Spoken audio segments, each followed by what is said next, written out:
सबसे पहले नजर डालते हैं अब तक की बुलेटिन। वफाकी वजीर बराए फूड सिक्योरिटी चौधरी तारिक बशीर चीमा ने नौ मुंतखब और मरकजी जनरल सेक्रेटरी एपका आजम ताहिर खान की खसूसी मुलाकात की।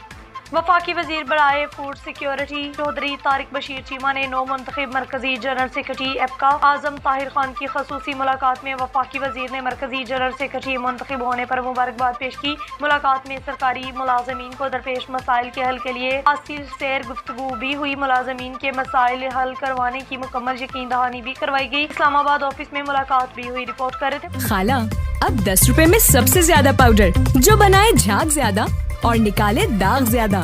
आज तो बड़े चमक रहे हो। वाह, क्या बात है। बोनस की